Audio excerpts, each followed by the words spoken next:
Prophet Muhammad sallallahu alaihi wasallam galing kay bin Murra, bin Fahar, bin Malik, bin Hashim, bin Abdul Muttalib. Pakiulit. Nawala ko. Sino? Siya si Muhammad? Opo, Muhammad sallallahu alaihi wasallam. Direkta niya dito sinagot si bin Murra. La. Hada ghairu maqbul.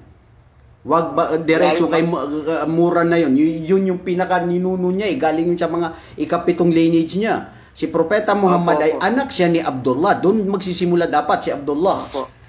So dapat po ay ayun na yung unang clue ha. Dapat yung pagbibigay ng sagot mag-uumpisa dito sa tatay ng Rasul sallallahu alaihi wasallam. Pataas dito natin na umpisan niyo po sa pangalan ng Rasul sallallahu alaihi wasallam. So sabi ni Sister Mariam Gardner, Muhammad bin Abdullah bin Abdul Muttalib bin Hashim bin Abdi Manaf bin Qusay. Very good. Correct. Hanggang 5. Okay na yun. Sapat na yun. Masya Allah. Masya Allah. Sino pangalan ng sister natin? Sister Mariam Gardner. So, ang nakikita natin, yung participating attendees natin ay puro po kababaihan. Yung mga brother ay... gising! Pagisingin mo nga dyan yung mga kalalakihan yan, bro. Mga kalalakihan natin dyan. Natatalo na kayo ng mga kababaihan ngayon.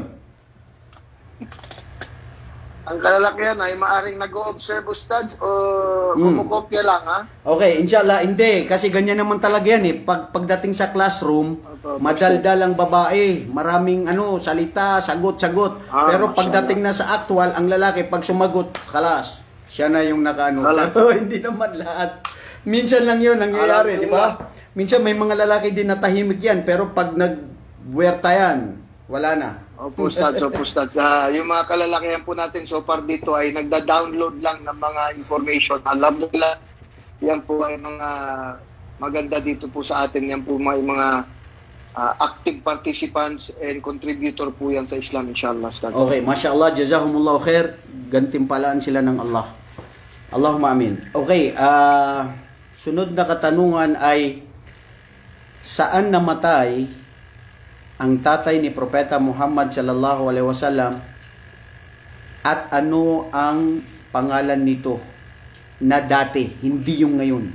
Kaya wag mo sa akin sagutin ang sagot niya letter M. Hindi yun. Gusto ko yung dating pangalan niya. Meron nang sumagot dito, Madina, hindi yung tanggap. Okay, ito.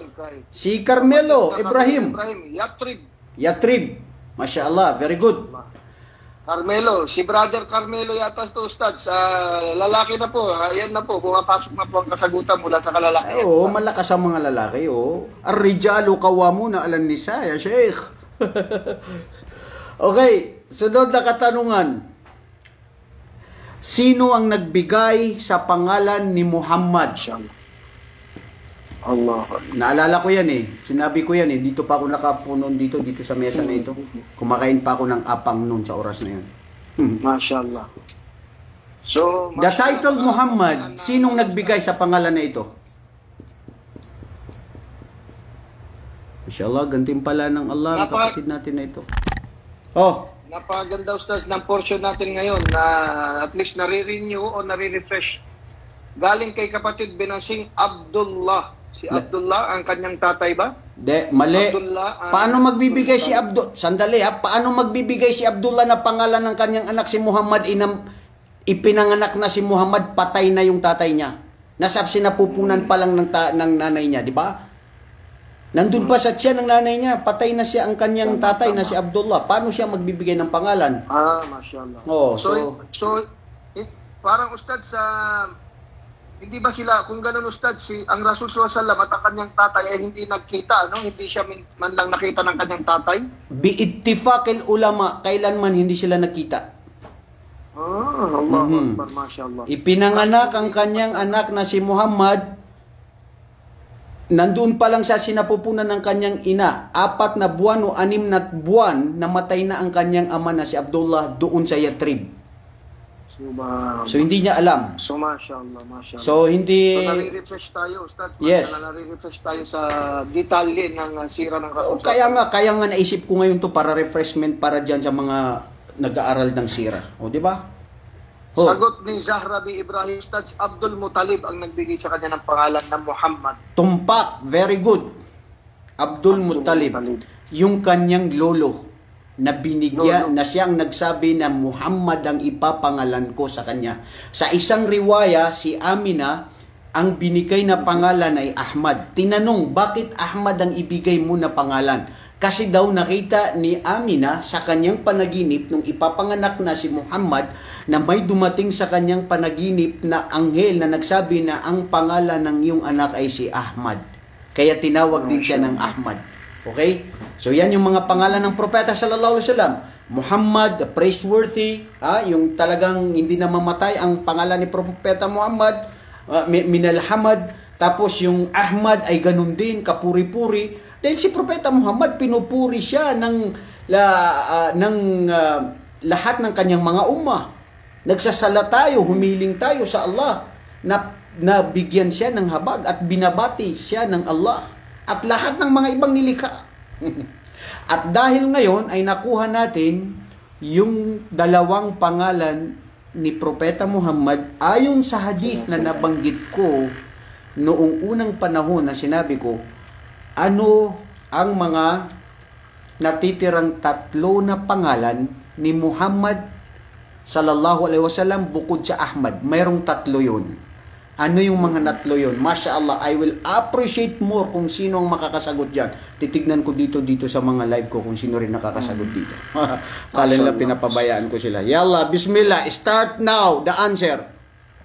So tatlong pangalan pa o katawagan sa Yes, Rasulullah. tatlong pangalan. Ustad, bakit naman pahirap tatlo pa? Yun ang gusto ko eh. Gusto ko tatlo talaga. Oh. Dapat yung sagot ay isang buong tatlong pangalan agad. Tatlong pangalan talaga dapat. Oo. Hindi isa. Kaya siguro, Masya Allah, sino makasagot ng tatlo na yun? So mayroon na ditong isa pero ang hinahanap ay yung kompletong tatlo na maibibigay yung tatlong pangalan o katawagan sa Rasul sallallahu alaihi wasallam. So mayroon ng Muhammad Ahmad, ano, Ustad? Muhammad Ahmad, done. We need 3 other names of the Prophet Muhammad sallallahu alaihi wasallam according to the hadith that I read to you since we started before. Mashallah. Sige po, ayan. Nena Benasing, nabanggit na po itong Ahmad at ito po. Sagot ni Aliyah Makuyag, Bashir Nadir Rauf. Masya Allah, natutuwa ako dyan. Talagang ginagamit nila yung ijtihad nila. Bashir Nadir Rauf, la khata. Mali, wala, hindi yan tama. Mali. Oo. Muhammad Ahmad Abu Al-Qasim. Abu Al-Qasim, dito may sumagot dito sa page ko. Hindi Abu Al-Qasim, kunya niya yon, kunya niya. Pero ang tanong, intindihin mabuti. Fahmus su'al, nisful jawab. Sabi ng mga Arabo. Ang pag-intindi sa tanong ay yun na ang kalahati sa iyong kasagutan. Kaya hindi ko tinatanong ang kunya, ang tinatanong ko ay kung ano yung iba pang tatlong pangalan. Sino nandito? Ahmad, Abu Al-Qasim, la mafi. Oh, sino pa dito? Sige Ustad, dapat lang magpaluwag ka kasi 'di ba hadith ng propeta sallallahu alaihi wasallam, yassiru wala tu'assiru, magpadali kayo, magpagaan at huwag magpabigat kasi parang nabigla nga sila, hindi pa natin in-announce na may exam sila ngayon. So sige, hindi ko kukunin yung tatlo, isa lang na pangalan. Doon sa tatlong 'yun magbiga. Masya Allah, meron ako nakita. Az-Zahra Ibrahim, pakibasa yung Zahra Ibrahim. Sino din nandito? Ito po sagot ni Sister Zahra. Isa sa mga pangalan ay Hashir at kay Sister naman Aliyah Al-Amin. Masya Allah, ang tama yung Hashir. Yung Amin ay binagsagan lang siya na Amin. Nakilala siya na Amin. Yes. Oo. Al-Amin ay hindi niya yun pangalan. Nakilala lang siya bilang Al-Amin na trustworthy, mapagkakatiwalaan. Pero ang pangalan ni Propeta sallallahu alaihi wasallam ayon sa hadith na sinabi niya, Ana Muhammad wa ana Ahmad, wa ana Al-Mahi. Ito yung pangatlong pangalan niya. Al-Mahi, wal-Hashir, wal-Aqib. Tatlo yun. Active. Ayun, mayroon nang nakasagot si Zahra Ibrahim. Mashallah, ganti pala ng Allah. Al-Aqib. So yun yung mga tatlong pangalan niya. Ang Al-Mahi, siya yung susundan ng maraming mga tao sa kanyang yapak dahil sa araw ng paghukom si Propeta sallallahu alaihi wasallam, siya sa lahat ng mga propeta, siya yung maraming tagasunod sa kanya. Bro, kaya may hadith na sinabi niya, aftakhir bihi yawmal umam. 'Di ba yung hadith na nasabi niya, tazawwadul wadud al-wadud fa inni mukaththirkum bikum yawmal qiyamah. Mag-asawa kayo ng mga kababaihan na palaanak dahil ako ay magmamalaki sa inyo. I will be a grateful na para sabihin sa mga kasama ko ng mga propeta na marami akong mga ummah. Allahu Akbar. Kaya yun, si propeta, yun ang al-mahi, al-mahi, ibig sabihin ng mahi, yamha anhu al-kufr. Yun palang ibig sabihin nun. Yawma anhu al-kufr, ibig sabihin ay hindi kailanman siya ay nagtambal at siya ay nagturo ng tunay na tauhid. At ang dala ni propeta sallallahu alaihi wasallam ay ang tunay na tauhid dito sa sanlibutan, kung bakit nakilala at sambay ng Allah ang tunay na nag-isang doon. Ang mahi.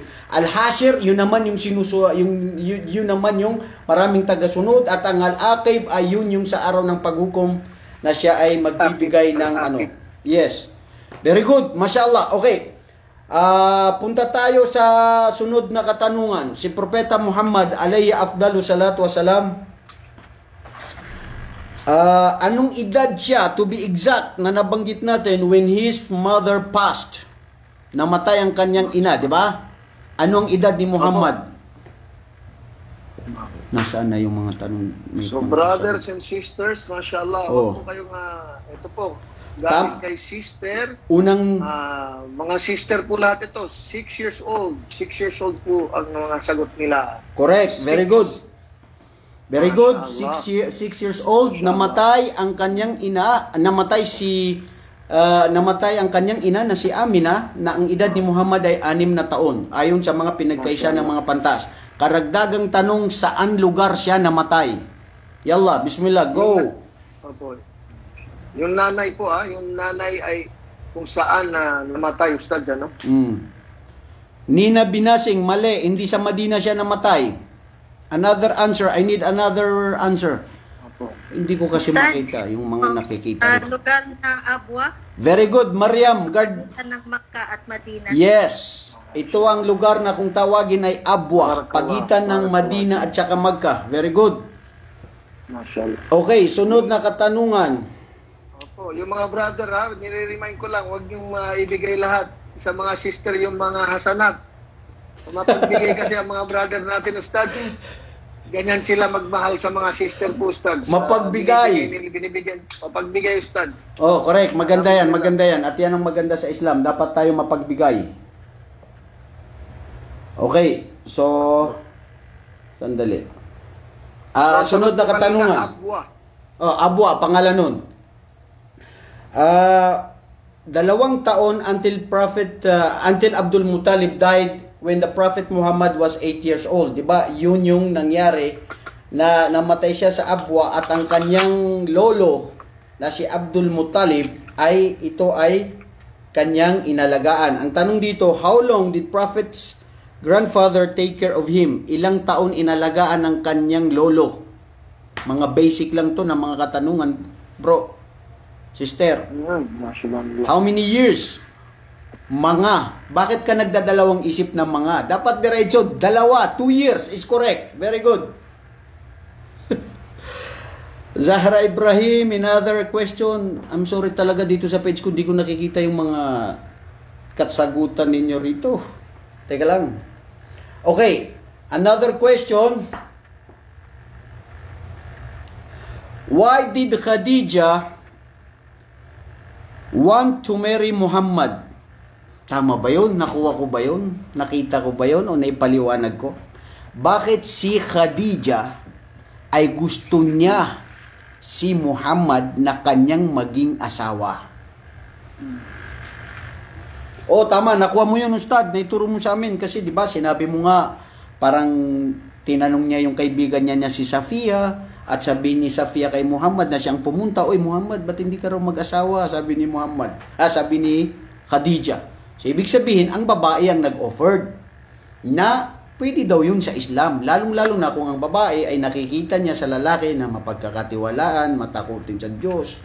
Pwede niyang ipagkatiwala ang sarili niya. So why not naman, di ba? At hindi naman ano yun, ang masama yung lantaran, pwede pa sekreto. Okay lang yun. Okay, why? The reason is why. And the answer should start with because.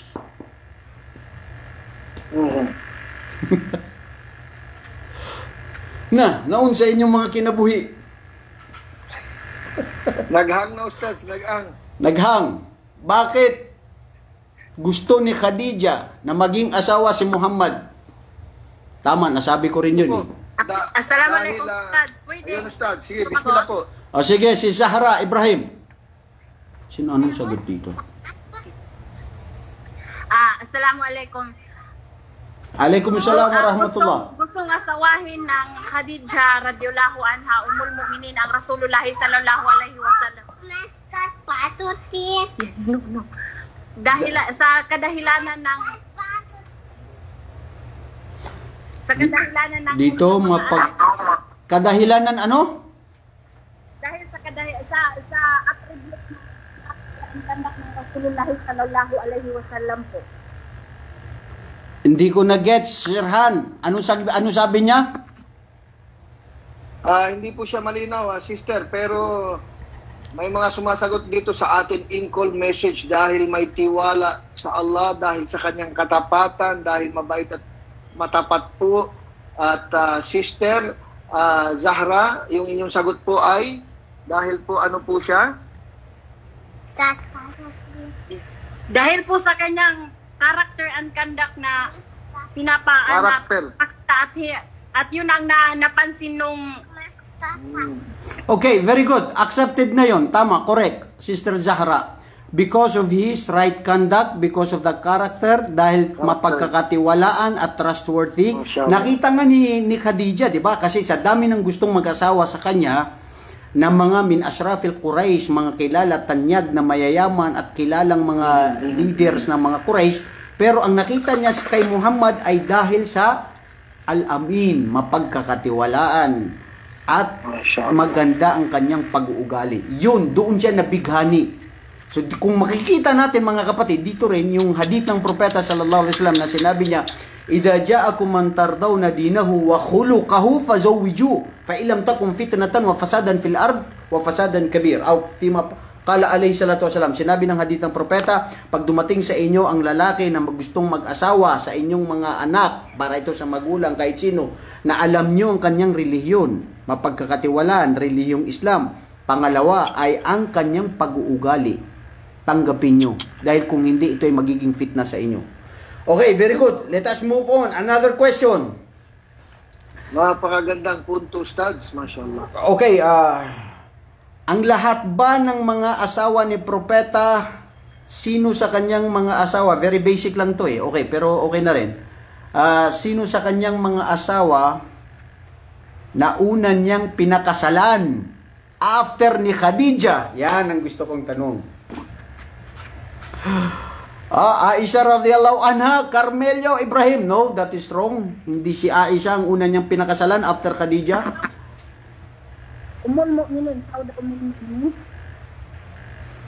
Mahina ang sound ni Zahra. Zahra, Sister Zahra, isulat mo na lang diretso kasi nakikita natin dito diretso. Sauda, sabi ni Brother Carmelo. Aha. Very good. Yun ang sumunod na kanyang asawa. Sauda, mashallah. Sauda bintu Za'ma. Okay? Yun ang sumunod na kanyang naging asawa. Pagkatapos ni Sauda bin Za'ma ay sumunod, dumiretso, ay ang sumunod ito si Aisha radhiyallahu anha. Bilang karagdagang kaalaman sa karamihan na nanonood ngayon, ang tanong ko, anong edad ni Khadija Astaghfirullah, anong edad ni Aisha nung si Propeta Muhammad ay ipinaalam o nasabi sa pamilya ni Aisha na ito ay pakakasalan niya. Okay? Ito ay pakakasalan niya. 8, 9 years old, mali. 8, 9, mali. Very good. Carmelo, mashallah, pahabol itong kapatid natin na si Carmelo Ibrahim. Teka lang, anong sagot dito? 9, mali din. Ang tamang sagot ay 6. Ustad, Allahu Akbar. ganun talaga yun. 6 na taon, ibig sabihin si Propeta Muhammad, pinaalam na niya na mag-aakyat na ng ligaw o asawa kay Aisha. Ito ang sagot natin dyan. Oy mga kapatid sa Islam, oy mga Kristiyano na nakikinig ngayon at nanonood. Si Propeta sallallahu alaihi wasallam, si Muhammad, pinakasalan si Aisha, hindi ito ay ayon sa kagustuhan niya. Nakita ito sa kanyang panaginip. 2 beses nakita niya si Aisha na magiging asawa niya. Sa edad na 6 na taon si Aisha, nagkaroon na siya ng arrangement marriage na betrothal kung tawagin sa atin. Pero sa kapanahunan na yun, before 6 years old, si Aisha ay betrothed na siya sa ibang lalaki. Okay, nakuha na natin yun. Nung siguro mga 4 or 5 years old, betrothed na siya. Pero nung nalaman ni Abu Bakar na siya ay si Muhammad ay yun nga, dumating ang balita na magiging asawa niya, pero si Abu Bakar pumunta sa magulang ng unang nakabitrot sa kanyang anak. At yung nanay niya, nasabi niya, kumbaga, mawawala na ng bisa ang pag-aasawa ng anak ko kay Aisha dahil yun nga, dahil ayaw nila sa Islam, baka maging Muslim daw. Kaya naputol na. Doon natuwa si Abu Bakar dahil wala na siyang pananagutan, dahil kung magiging asawa siya ni Propeta Muhammad sallallahu alaihi wasallam, at least tapos na yung ugnayan niya doon sa nauna. Kasi di ba ang hadith din ng propeta na nagsabi niya na la tukhatibu khutbatu akhikum, wag niyong pangunahan kung may babae na gusto mong pakasalan, tapos may narinig ka na mayroon nang nakapag-betroth sa kanya o nakaakyat na ng ligaw para pakasalan, hindi na pwede na ito ay akyatin pa o makipag-agaw ka. Mali yun. Kaya si Propeta sallallahu alaihi wasallam, nung after nung nangyari yun, 6 years, nagkaroon na ng betroth, 9 years old, si Aisha, kumpletong dalaga na siya, doon pa lang ay naging ganap na formal na naging asawa ni Propeta sallallahu alaihi wasallam. Kasi po, sa oras na yon, sa kapanahunan na yon, kultura at tradisyon, maaaga na napapangasawa ang mga kababaihang mga Arabo. Pangalawa din ay ito ay kultura at tradisyon na ito ay nangyayari, ito ay fashion, ito ay hindi tabu, hindi katulad ng anumang pinag-iisip ninyo ngayon sa mga panlalait ninyo sa kay Propeta sallallahu alaihi wasallam. So ibig sabihin, kapaintulutan ng Allah, ito ay nayaayon sa Sharia ng Islam. Pangalawa ay dalaga na si Aisha radhiyallahu anha. Okay. Bilang karagdagan, katanungan, batid nyo ba mga kapatid kung ilang beses nabanggit ang pangalan ni Muhammad sa Quran? Yan, bilang karagdagan yan. Kasi parang hindi ko matandaan kung nasabi ko yan o hindi, pero kasama yan. Baka may makahula o tama. Ilang beses nabanggit ang pangalan na Muhammad sa Quran? Maryam? No? Hindi 5? Hindi 5 beses? Sabi ni Sister Mariam. Hindi 5 beses?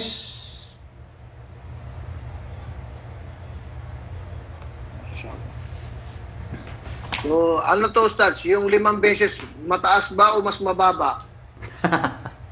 Bigay tayo ng clue, ha? Masya Allah, Badi. Ayub? Badi Ayub. Tama yung sagot niya, 4. At saka si Aliyah Makawyag, Masya Allah. 4 na beses nabanggit ang pangalan ng Muhammad sa Quran. Allahu Akbar, Masya Allah. 4 marra. Tama din yung sagot nila dito sa page natin. 4 na beses. Alhamdulillah, okay. Yung Muhammad talaga, Ustaz, no? Yung buong Muhammad. Yeah. Wama Muhammadun illa rasulun kad khalat min qablihi rusul. Yun, nabanggit yun, Muhammad. Tapos, wama Muhammadun illa rasulun. Yun, nabanggit din yun. At saka, 4 yun eh. sa chapter 3, 144, at saka sa chapter 33, 40, chapter 47, verse 2, at saka chapter 48, verse 29. Okay. Ngayon, sino ang dalawa na nabanggit sa tarikh, sa history ni Propeta Muhammad sallallahu alaihi wasallam, na ito ay napag-aralan natin, na-explain natin, nasabi ko sa inyo, na dalawa na mga maalam na mga Kristiyano noon o mga naunang nabigyan ng kasulatan na sila ay nabanggit sa history ng Prophet sallallahu alaihi wasallam. Name at least two of the previous scholars na they were Christian, na sila ay recognized by the Prophet Muhammad sallallahu alaihi wasallam. Bin Naufal, si Zahra bin Naufal. Ayun, tama yung isa, mashallah, si Aliyah Makawyag, tama, si Bahira, di ba? Si Bahira ay doon yun sa noong sila ay pangalawa na yun, nabanggit kasi si Bahira noong siya ay naglalakbay sa Sham. Pero ang nauna ay si Warakatu bin Naufal. Mashallah. Warakatu bin Naufal at saka si Bahira. Okay?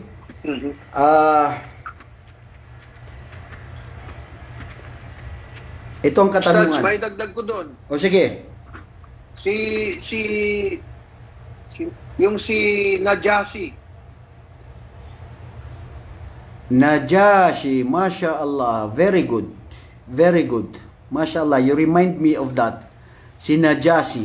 Si Najashi ay isa siya sa mga Kristiyano, pero kung tutunghayan natin, siya ay namatay na Muslim.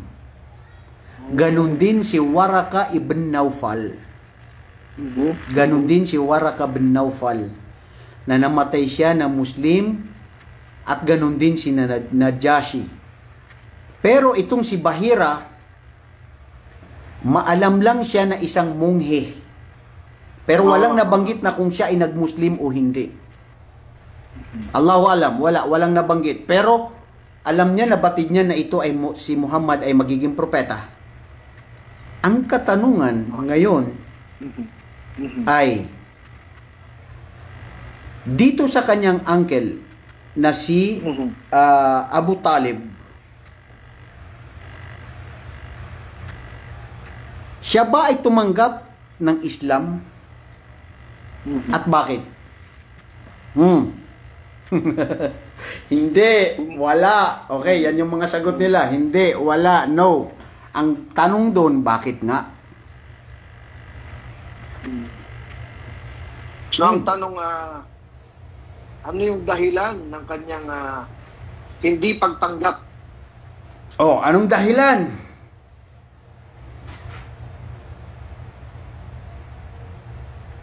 Ayan, ang sabi dito ay hindi niya kayang iwan ang kanyang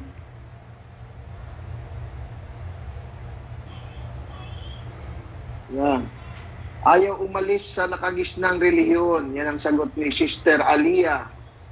Okay, very good. Isa yon. That is considered according to some of the scholars dahil ayaw niyang umalis sa dati niyang relihiyon dahil pero majority of the scholars ang sabi nila dito dahil sa hindi siya binigyan ng Allah ng gabay. So yun yung pinakasakto, Stads, yung gabay yes. sa Allah subhanahu wa ta'ala. Yes. Correct. Alam mo kapatid na Sherhan, bakit? Dalil natin sa Quran. Wa ma kana li nafsin an tu'mina illa biidnillah. Hindi kailanman ang sarili ay tatanggap sa Islam maliban sa ito ay bibigyan ng kapahintulutan at gusto ng Allah. Khalas. Isipin mo kung sino ang dapat magmumuslim, ha? Sino dapat? Si Abu Talib. Bakit? Ang buhay niya, lahat niya inilaan kay Muhammad. Sobra pa ang pagmamahal na inilaan niya sa kanyang mga anak dito kay Muhammad. Pinrotektahan ng kanyang kayamanan, influensya at lakas. Nakikita niya ang mga, naririnig niya ang mga himala na nangyayari kay Muhammad sallallahu alaihi wasallam. Pinakamamahal niya si Muhammad sallallahu alaihi wasallam at ganun din si Propeta sallallahu alaihi wasallam. Huling hantungan nung siya ay mamamatay, pumunta si Muhammad, sinabi niya, "O aking diretsuhin, sabihin mo lang, La ilaha illallah. Mga kapatid, ganito kasimple lang yan, no? Sabihin mo lang, La ilaha illallah, Muhammadar Rasulullah. Yun lang. May mawawala ba sa iyo kung tatanggapin niya ng buong puso't isipan mo? Kaya itong mga nagsasahada na ito, sabi nila, ganun lang pala makadali mag-Muslim. Ashhadu an la ilaha illallah wa ashhadu anna Muhammadar Rasulullah, Muslim ka na. Paniwalaan yun ng puso mo. Pagkatapos magdasal, isagawa ang Islam. Yun ang pagiging Muslim. Pero, subhanallah, hindi niya nagawa.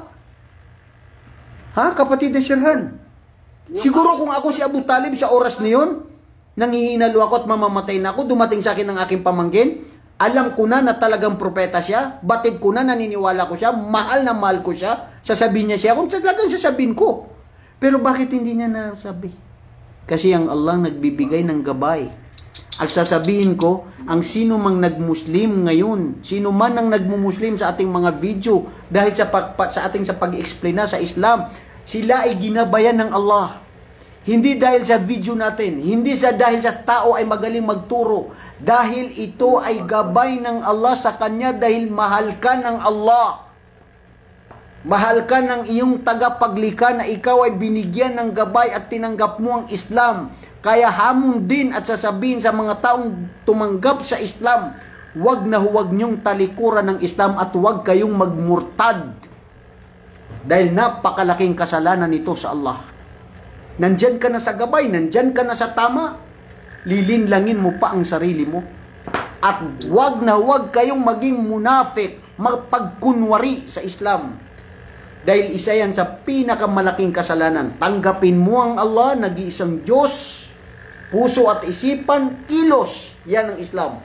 Alhamdulillah, yan ang punto doon, kapatid na Sherhan. Yung gabay na yan, Mashallah, Ustad. sa Allah yan, nanggagaling. Tindig balahibo, Ustad, yung binanggit nyong ayat, kanina, yung nung binanggit nyo yun, subhanallah, yung ang Allah lamang yung nagbibigay ng gabay at nagbibigay ng pahintulot na gabayan ang tao. Subhanallah. So lahat ng mga Muslim ngayon, ang malaman lang natin na pinahintulutan tayo ng Allah subhanahu wa ta'ala na tanggapin ang Islam ay hindi ba iyon rason para mag-improve tayo ng kaunti? Malaman natin na yung word na ginamit kasi ni Ustads kanina, yung pahintulot mula kay Allah. So ibig sabihin, itong pagmumuslim po natin, ay isipin nga natin yung sinabi doon, pinahintulutan tayo ng Allah na maging Muslim. So the permit has been given to us, not by anyone, but by Allah. So doon pa lang parang nakakataba na ng puso at nakakatakot na obligasyon na dapat gampanan natin yon, na yung pahintulot po na binigay sa atin ng Allah subhanahu wa ta'ala. Wallahi kapatid na Sherhan, alam mo ba bilang karagdagan dyan sa sinabi mo na yan, makikita natin mismo minsan mga kabataan 15 taon, 14 years old, may 13 years old nagsaksi sa akin na gustong magpasok sa Islam. May mga tao na magaling magdakwa. Huwag na natin banggitin ang mga pangalan na yun, mga kaibigan ko yun, mga kakilala ko. Ilang beses na umiyak, kung pwede lang lumuhod sila sa magulang nila, na inay, itay, tanggapin ng nag-iisang Diyos ang Allah, sinamba ng lahat ng mga propeta. Wallahi, ang sinasabi ng mga magulang niya, sa'yo na yan anak, wag mo na ako dito pasukan sa pananampalataya ng mga ninuno natin. Fi qulubihim maradun fazadahumullahu marada. Sa kanilang mga puso ay may mga sakit at lalo pang dinagdagan ng Allah ang kanilang mga puso na ito na magkasakit hanggat ito ay khatamallahu fi qulubihim at nalagyan na ng selyo ang kanilang mga puso. Ayaw na tumalima. Maski nakita na nila na totoo, tama, ayaw pa rin tanggapin. Bakit? Dahil hindi sila mahal ng Diyos. Ang mahal ng Diyos, فَمَنْ يُرِيدِ اللَّهُ أَنْ يَهْدِيَهُ يَشْرَحْ صَدْرَهُ لِلْإِسْلَامِ. Ang sino mang gusto ng Allah, nang mabuti sa Kanya, ay ang Kanyang puso, ay bibigyan sa Kanya, ibibigay sa Kanya ang Islam. Sa Kanyang puso magkakaroon ng liwanag, tatanggapin ang Islam. Bro, na-experience natin to, nakikita natin mismo dyan sa mga nagbabalik Islam, di ba? Minsan umiiyak-iyak, minsan gusto na magdasal. Gusto na magdasal, gusto man na mag-pray, gusto na magsala. Ibabalik ko sa iyo yung tanong mo, kapatid na Shirhan. 60% ngayon, 2 billion, more than 2 billion Muslims in the world. Pero ayon sa mga pantas, doon sa ano nila, ay 60% lang ang tumatanggap ng ang nagsasala. Samantalang ngayon, ang mga bagong pasok sa Islam, gusto na nila magsala. Yung born Muslim, di ko alam kung bakit ayaw niya magsala. Sinasabi pa niya, nagsala na ako ng 1 taon. Narinig mo yun, kapatid na Shirhan? 1 taon daw siya nagsala. Ano, Ustad? Astaghfirullah wa atubu ilayh. Nag-advance na, Ustad. Nag-advance. Ginagawa nilang biro ang Islam. Hada istihza'u bidinillah. Kufrun hada. Pagiging kufr yung panlalait mo sa relihiyon ng Allah, sa mga salita ng Allah, sa kanyang mga utos at sa kanyang mga hukom. Tapos sasabihin mo ng ganun? Okay, another question. Saan lugar sa Makkah kung tawagin na ito ay lagi sila doon nagpupulong? Dahil ito yung lugar na doon sila nagpupulong na yung Islam ay lumalaganap na paunti-unti. Hindi ba? Okay. Ano ang tawag sa lugar na yun? Isang markas, isang center, o isang bahay? Masyaallah. Yun ay sa Makkah. So yun yung parang tagpuan ng mga early Muslim Ustads. Yes. Now, this is now the clue. During the time of the Prophet Muhammad sallallahu alaihi wasallam, this is the place where they gather together secretly. So mga brothers and sisters, yung hindi pahayag ang Islam at nasa sikreto pa ang mashallah, ang sagot. May sagot dito si Nina Binasing. Ang sagot niya, Marwa. Hindi Marwa, mali yun. Hindi sa Marwa. Hindi Safa wal Marwa. Marwa. Pangalan yun ng anak ko, si Marwa. Hindi yun. Mashallah. Mahallah, Ustad. Darul Arkam. May tama dito na sagot. Mashallah, jazakallah khairan. Kapatid natin na sumagot dito sa ano. Darul Arkam, Ustad? Yes, Darul Arkam. Yung Arkam na yan ang lugar na kung saan dyan nagpupulong ang mga kamusliman. Huli man lang sumagot si Aisha na Darul Arkam, pero inshallah nakuha niya ang gantimpala at tama yung sagot. Darul Arkam kung saan dito ay nagpupulong ang mga bagong pasok sa Islam sa oras na yun. Another question. Anong araw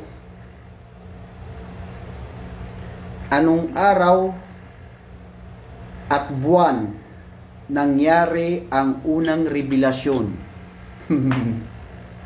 Kailan ko ay nakuha? Oh. Dalawa lang naman ang isasagot mo eh. Araw lang at saka buwan. Hindi ko na kailan yung anong taon or anong lugar. Ang tanong ko lang, araw at buwan na dumating ang revelasyon kay Muhammad. Unang revelasyon. Kailan ko ba yun nakuha? Nakuha ko sa inyo last 3 weeks ago o 2 weeks ago? Monday.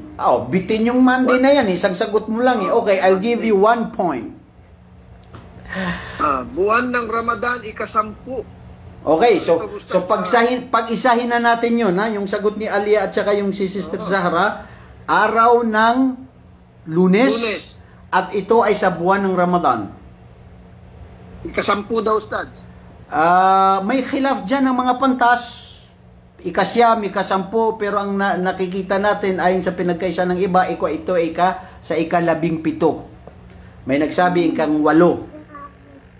Yung iba, ika-21. Kasi di ba dito natin ninanap yung Laylatul Qadr kung saan bumaba ang Quran sa propeta sallallahu alaihi wasallam at sinasabi nila doon daw sa mga araw na yon. Kaya, hadhiya mas'alatul khilafiyya binisbatil ayyam. Ito ang tama yung kapatid natin, Ramadan at araw ng Monday at hindi Friday.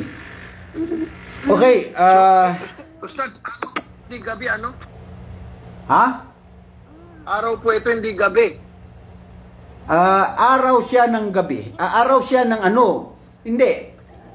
Laylatul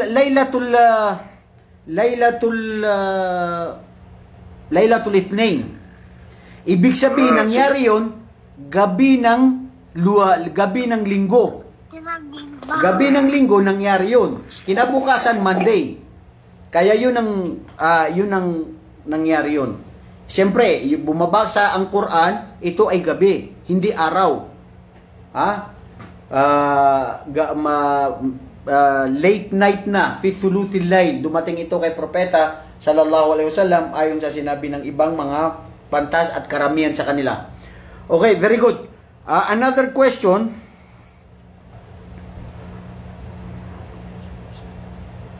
Ilan ang anak ni Fatima at saka si Ali radhiyallahu anhu?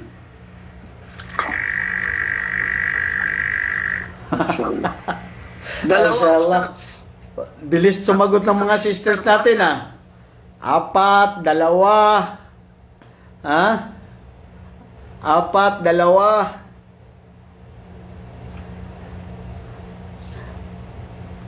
Ilan nandito?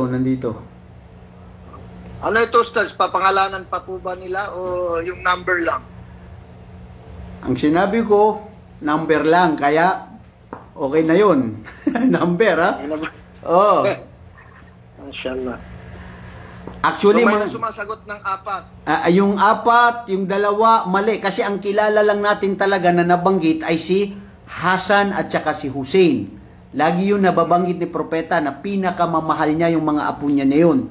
At dyan nagkaroon din ng mga apo si propeta sallallahu alaihi wasallam at nagkaroon din ng asawa si Hasan at saka si Hussein. Pero ang hindi natin alam, ang pangatlo na anak nila ay si Muhsin. Muhsin, pangatlo na lalaki. Pero si Muhsin, namatay na siya nung siya ay sanggol pa lang. Maliit pa lang siya, namatay na. Naalala nyo ba minsan yung si Hasan at saka si Hussein nagkasakit sila? Sa matinding pagkasakit nila, subhanallah, natakot na si Fatima Az-Zahra at maiyak-iyak na siya at si Ali radhiyallahu anhu at ganun din siya kung paano siya ay nangamba. Anong ginawa ni Fatima? Sabi niya, "O aking asawa na Ali, punta tayo kay Propeta Muhammad, sa aking ama. Hilingin natin sa kanya na hilingin niya sa Allah na pagalingin niya ang ating anak."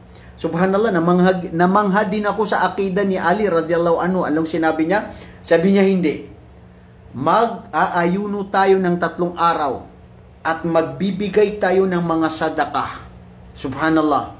Ito yung isa sa mga dahilan na kumbaga bumaba rin yung aya na talata patungkol dito kay Ali at saka yung kay Fatima Zahra dahil doon sa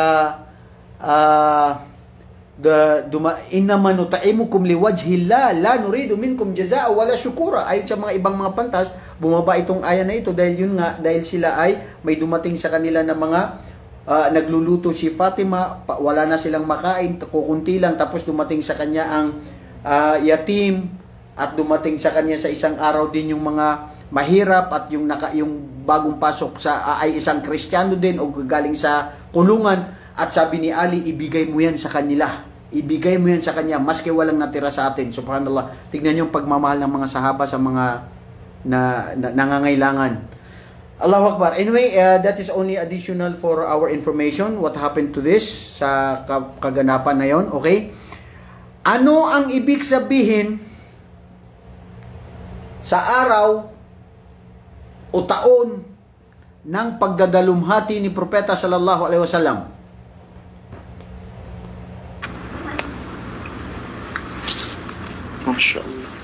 Araw ng pighati. Araw ng pighati, dalumhati. Ay, mashallah. Sumagot na si Aisha. Ano yung sagot ni Aisha, kapatid na Shirhan? Amul Huzun. Very good. Amul Huzun. Taon. Al-Huzun, ito yung pighati, lungkot at lumbay na nangyari kay Propeta sallallahu alaihi wasallam dahil namatay ang kanyang tsuwi na si Abu Talib at sumunod naman ay ang kanyang asawa. Ilang araw, ibang mga pantas, yung iba ilang buwan, 3 buwan, sumunod na si Khadija na kanyang asawa. Subhanallah. Okay, katanungan din, bakit si Propeta sallallahu alaihi wasallam ay lumisan ng Makkah patungo ng Madina. Bakit sa Madina pumunta at hindi sa Jeddah na malapit lang doon sa Jeddah, di ba? Yung mga mahilig pumunta dyan sa Jeddah, ha? Ha? Oh. Tama. Bakit si Muhammad ay pumunta ng Madina at hindi sa malapit na lugar? Utos ng Allah. Yan ang sabi ang mga sagot ustaz dito. Okay, very good. Jazakallah khair. Gantimpalaan sila ng Allah dahil ito ay nahuhuli ang sagot ng mga sumasagot dito sa akin. Wa mulhuzun. Tapos na yung question. Pero ngayon, ang question ay dahil sa ito ay kagustuhan ng Allah, umalis sila ng papunta ng ng Madina ay dahil sa tindi ng pahirap na nangyari kay Propeta Muhammad alayhi afdalu salatu wasalam kasama pati ng kanyang mga kasamahan. Tama? Okay, very good. Ano? At sagot ni brother dito ay kamag-anak, side ng nanay niya po ustaz, kaya patungo siya ng Madina. Okay, very good. May sense, pwedeng tama, pwedeng karagdagan yan. Pero ang totoo, ayon sa mga panta, sinabi nila sa tarikh at pati doon sa Rahikul Maktum, ano?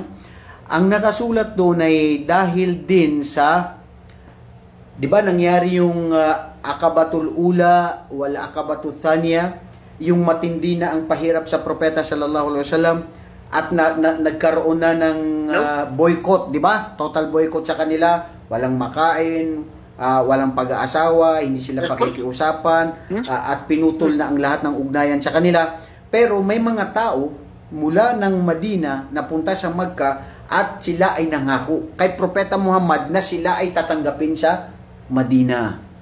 Yun ang sagot din doon. Bukod sa ito'y kapahintulutan ng Allah dahil sa hirap na matindi na kanilang dinadaranas, at pwede rin yung isang sagot ng kapatid natin na dahil sa kanyang mga side niya, sa kanyang nanay, sa Banu Nadhar at Banu Nadhir ba yun? Yung sa kanyang tribu doon sa sa Madina. At ang pang-apat din ay dahil nga ay may mga taga Madina na nangako sila na susuportahan si Muhammad at tatanggapin ng buong-buo ang Islam. Kaya isa rin yun sa dahilan dahil he was welcomed by the people of Medina. By the Ansar, ano? Okay, si Propeta Muhammad sallallahu alaihi wasallam, siya ba ay nagkaroon ng, ito na, palapit na tayo. So, sa labanan sa Badr, nakuha natin ito last week.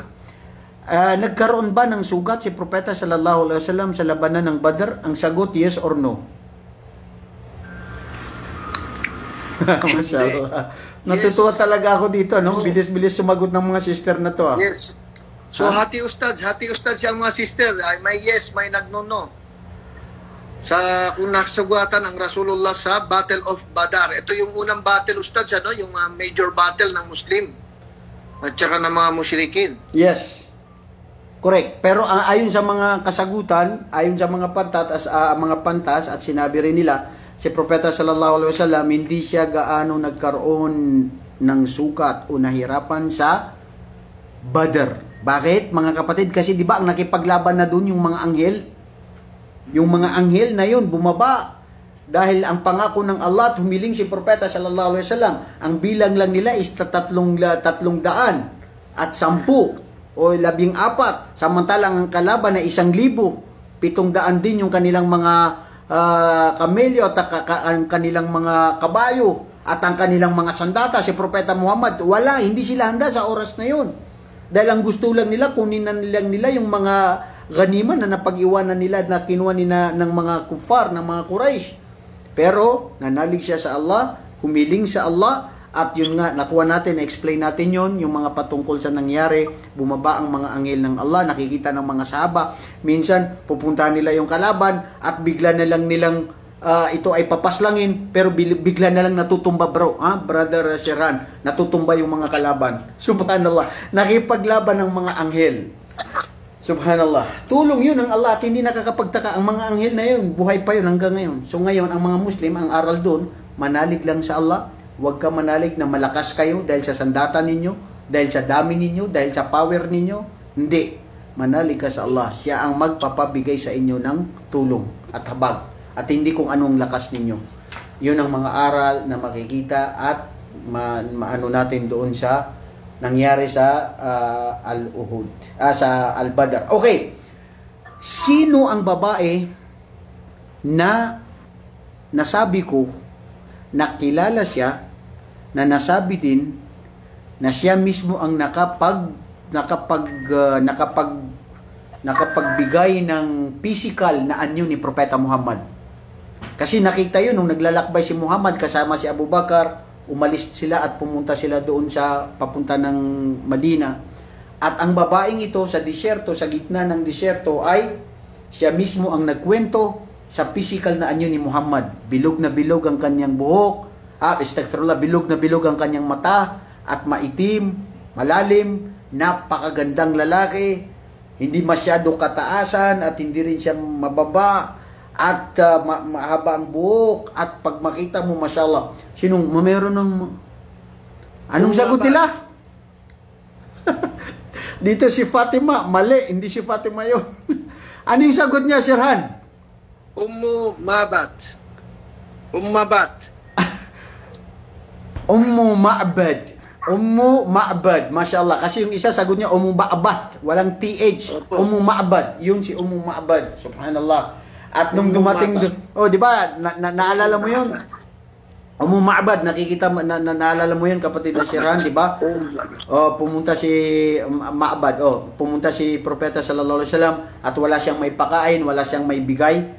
Tapos sabi niya, ano yung natitira diyan na tupa ninyo? Sabi niya, papatay-patay na yan, walang lakas yan, may sakit pa yan, ang payat-payat na yan. Ano sabi ni Propeta Muhammad? Papahintulutan mo ba ako, nagagatasan ko yan? At doon nga, sabi niya, sige. Pinagatas niya yun, inawakan ng Propeta sallallahu alaihi wasallam, kasama ito sa mga himala na nangyari sa buhay ni Propeta sallallahu alaihi wasallam. Lumakas ang isang tupa na ito at ito ay nagkaroon ng gatas at napainom ang buong bahay, napainom si Propeta Muhammad kasama si Abu Bakar, at sila ay, subhanallah, doon makikita natin ang tunay na mga katangian ni Propeta sallallahu alaihi wasallam na mga nangyari sa kanyang buhay. Dahil ngayon ay oras na, mga kapatid, na tayo ay maghiwa-hiwalay na, Masya Allah, at ako ay natutuwa ngayong gabing ito. Mapalad tayo dahil hindi natin inaasahan na magkakaroon tayo ng ganito na question and answer portion, pero naging masigla at buhay na buhay ang ating gabi ngayon, at natutuwa din ang ating mga kapatiran na nandito na nanonood sa ating page. Masya Allah, 135 na ang nanonood sa atin. Gantimpalaan kayo ng Allah sa patuloy na paninunod ninyo. At magandang gabi din sa inyo, at nag-iwan ako ng mapayapang pagbati ng Islam. Patawarin tayo ng Allah, dagdagan ang ating kaalaman. Barakallahu fikum. Jazakallahu khairan, kapatid na Sir Han. Jazakallahu khairan, Ustaz. Mashallah, napakagandang initiative po at sorpresa sa atin ni Ustaz ngayong gabi.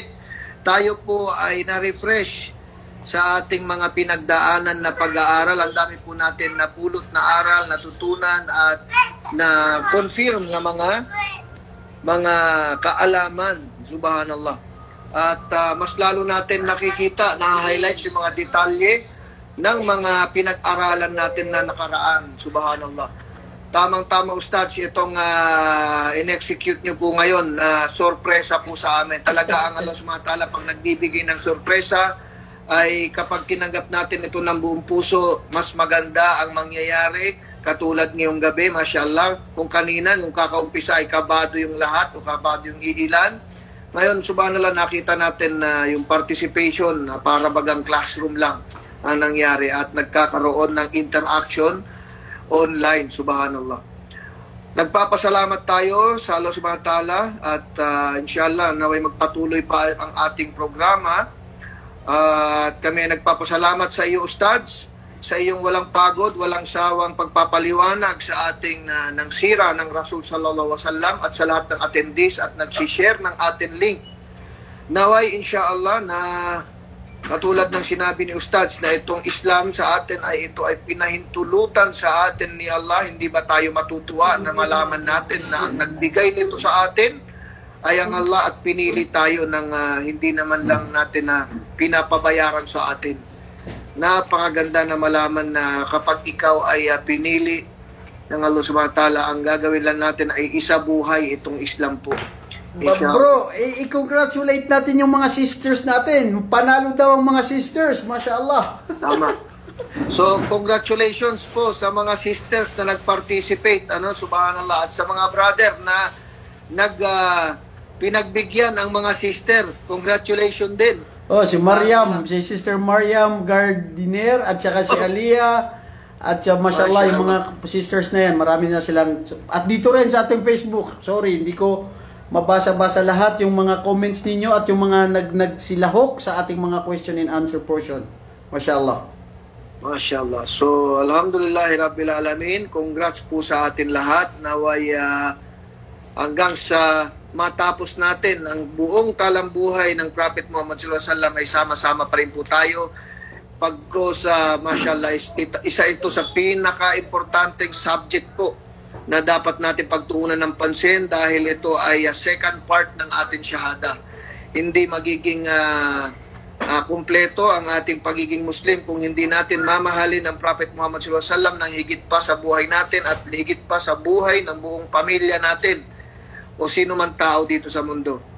So, alhamdulillah Ustad, bilang closing message po, ibibigay ko na po sa inyo ulit ang panghuling mensahe po sa ating ngayong gabi. Bilang panghuli mga kapatid sa Islam, ako ay tunay na nagagalak at natutuwa. Subhanallah. Dahil sa nakita ko ang inyong participation, nakita ko na lumago at nakita ko na kung ano yung sinimulan natin ay ito ang kanyang bunga. Subhanallah. Ang kanyang bunga ay halos karamihan sa inyo nakikipag-unahan sa mga kasagutan at hinihiling ko sa Allah, hindi man kami makapagbigay sa inyo ng